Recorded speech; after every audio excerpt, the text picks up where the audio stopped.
going on, guys? My name's Naz and welcome to the Spooling Up channel. Today I'm back in the MK4 GOLF GTI. I've had a little bit of an issue with it recently. It's been running cold. What's been happening is I've been starting the car. I always let my cars warm up before I drive them.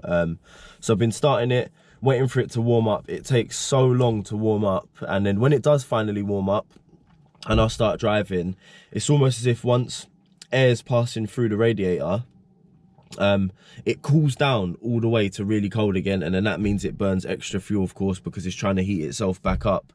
But I think the thermostat's open, which is letting the coolant round to the radiator, and it's not regulating the temperature of the engine, it's just letting it flow around everywhere.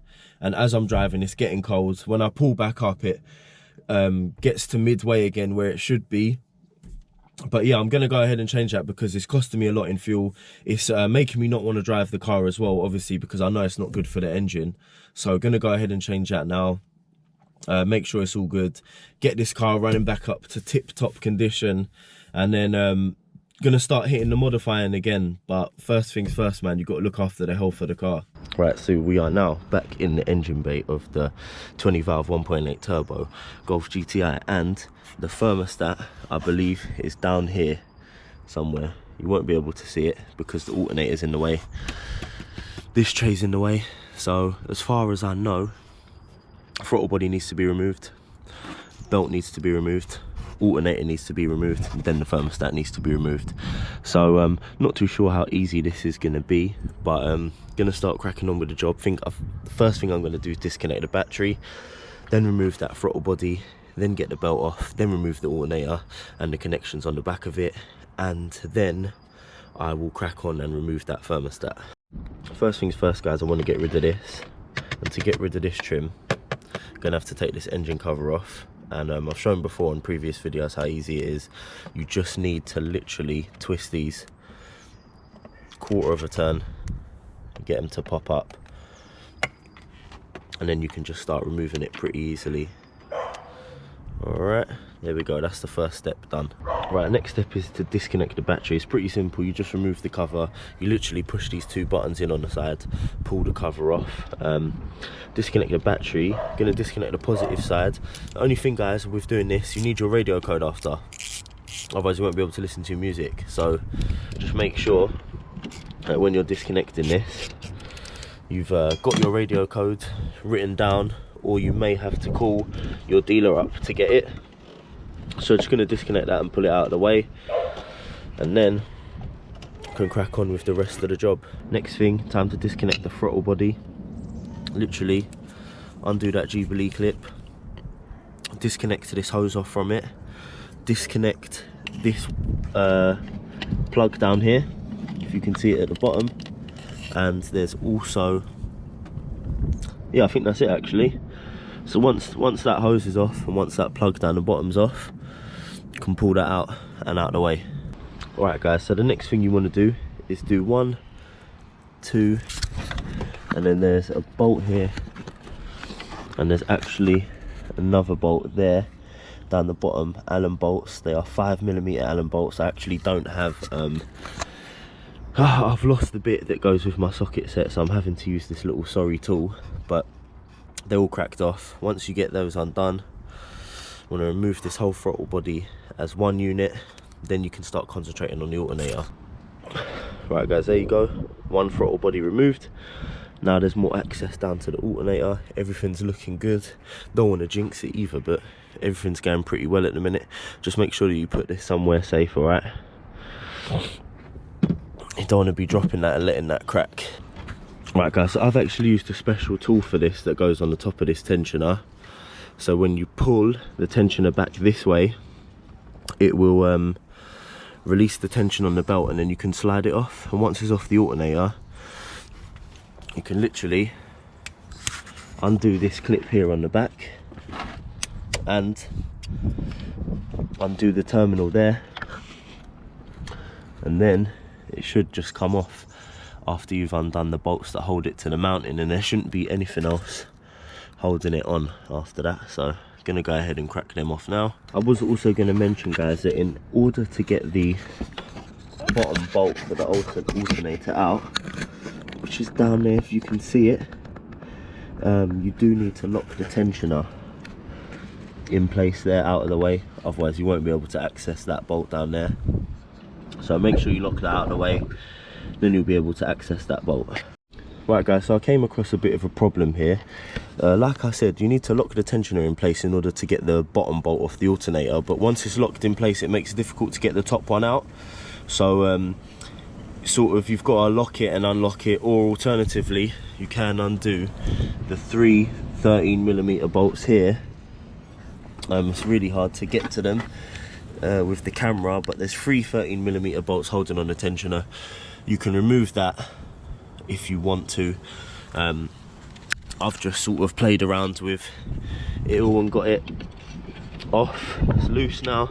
Just need to use this lever bar to free up the alternator completely, and I'm going to pull it out. Right guys, so I've just noticed after you undo the plug, after you undo the 13mm terminal, there's one terminal left down there, little 10 or 8mm I think, so I'm just going to undo that, then pull this out of the way totally. And we've got our thermostat housing just down there. Thank God, access looks good now. Right guys, so there's 2 terminals to undo the thermostat housing. One of them here at the bottom I've already removed, and you've got the one at the top literally there. So once that's removed, you're going to pull that plastic piece of pipe away. That should reveal the thermostat. Right guys, so I've now pulled that pipe away, and there you can see our thermostat. Hoping that once I've removed that, everything's all good. Just going to try and pull it out. If it won't come out by hand, what I'm going to do is I'm just going to pull that ring out with a pick, the O-ring, and then clean the whole area up, get the new one in there, and cross my fingers literally. Right guys, so here we have the old thermostat. You can see it here in all of its glory. Looks like it may be stuck the slightest bit open, but I'm really struggling to tell. It just seems like it might be more open so than this new one here. So I'm gonna go ahead and fit it anyway.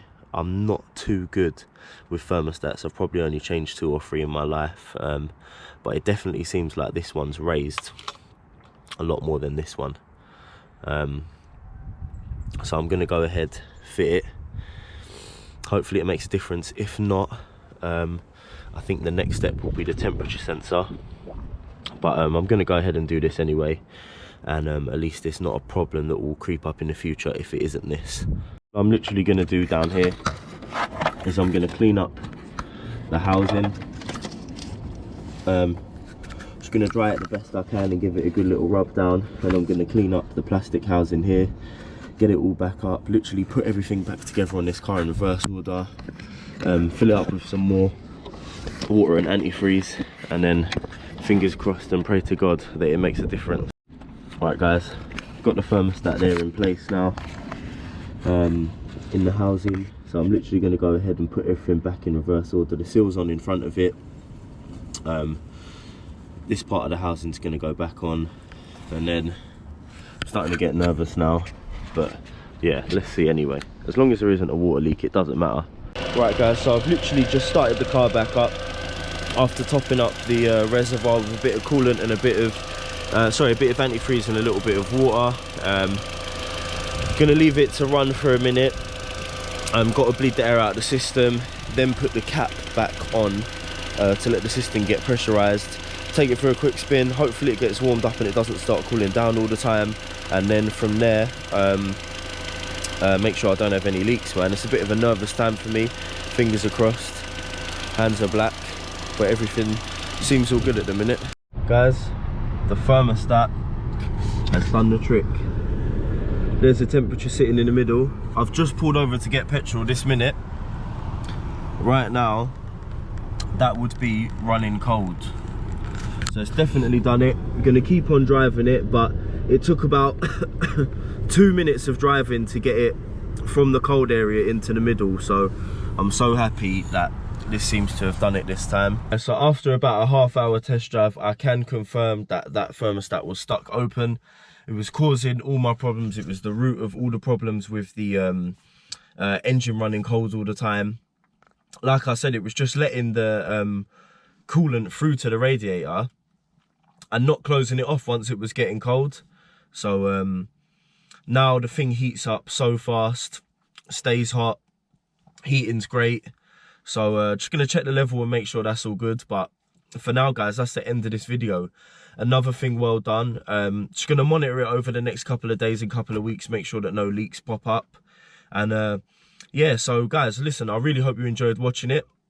You know what it's like, comment and subscribe if you want to show support and want to continue watching the channel. Instagram at NazSpoolingUp, Snapchat NazSpoolingUp, and the Spooling Up channel on Facebook. So yeah, thanks for watching, guys, and I'll see you again soon.